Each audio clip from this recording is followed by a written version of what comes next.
Welcome to Study Loop. Okay, so the first step is to express the length of the cylinder L in terms of the known quantities. In order to do it, we will express the mass of the cylinder in terms of its length and then isolate length from the resulting equation. In order to express the mass of the cylinder in terms of its length, we will break the cylinder up into a set of very thin layers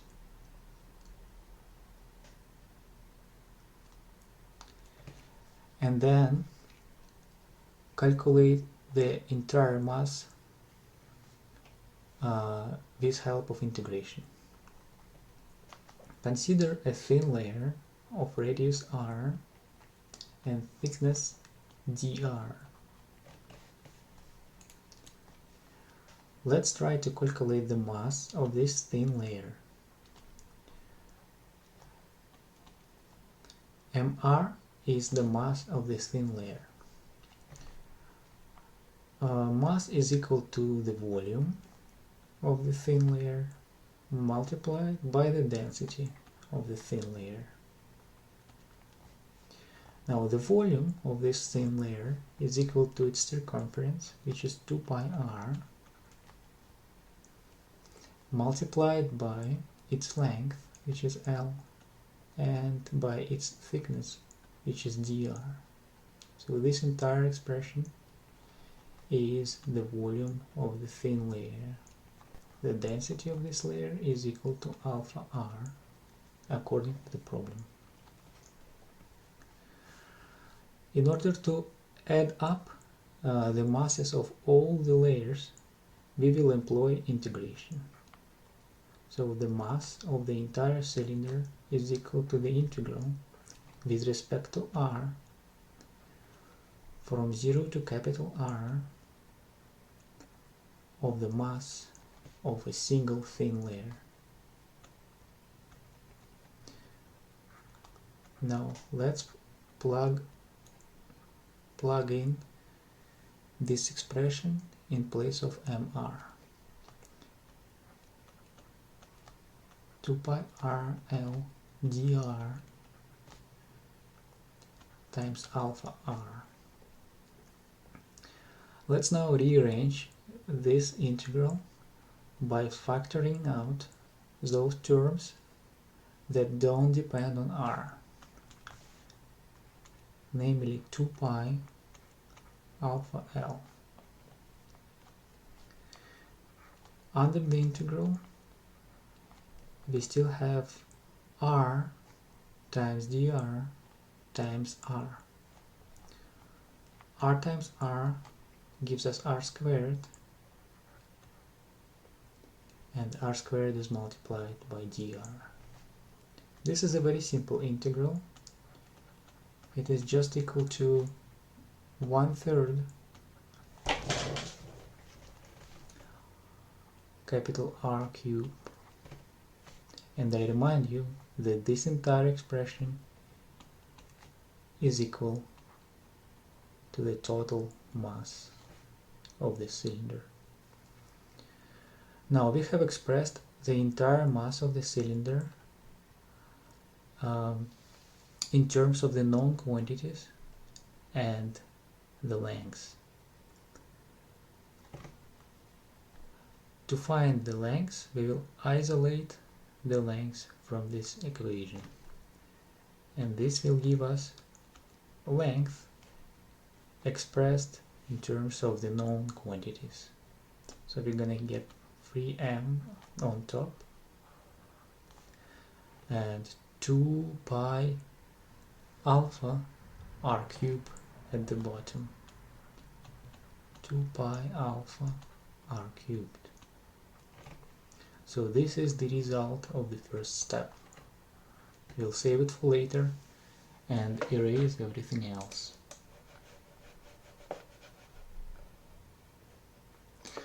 The second step is to find the moment of inertia of the cylinder. We will employ a similar technique. We will integrate the moment of inertia of every thin layer. The moment of inertia of a thin layer is equal to the mass of that thin layer multiplied by r squared. This comes from the definition of the moment of inertia. Now let's recall that the mass of the thin layer mr is equal to its circumference 2 pi r multiplied by its length multiplied by its thickness, which gives us the volume of the thin layer, multiplied by the density of the thin layer, which is alpha r. Now this is density. Volume times density gives us the mass. Now this entire thing has to be multiplied by r squared. Let's rearrange the terms by factoring out those terms that don't depend on r. 2 pi L alpha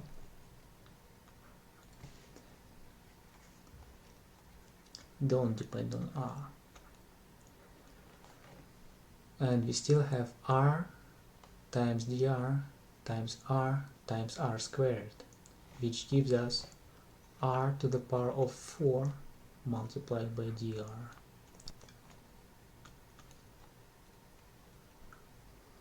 Now this integral is very simple.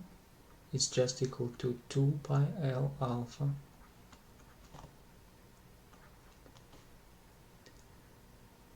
multiplied by 1/5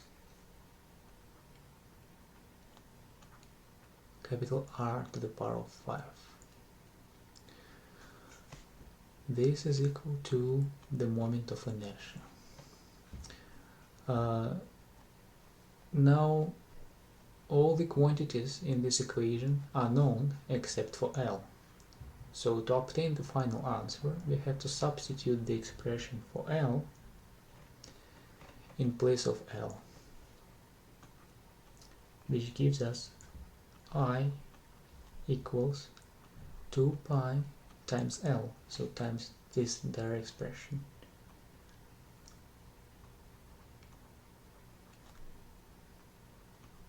Two pi alpha r cubed. Now times alpha times 1/5 times r to the power of 5. You may notice that a few factors go away. 2 pi cancels out, alpha cancels out, and we get 3 over 5 gives us 3/5 times m times r to the power of 5 divided by r cubed gives us r squared. Now this is the final answer. The entire moment of inertia is equal to 3/5 m times r squared. If the cylinder was uniform, then the moment of inertia would be smaller. When the density of a cylinder increases towards the outside, a greater share of the total mass is located farther from the axis of rotation, which increases the total moment of inertia, because the moment of inertia is proportional to mass times distance from the axis of rotation squared.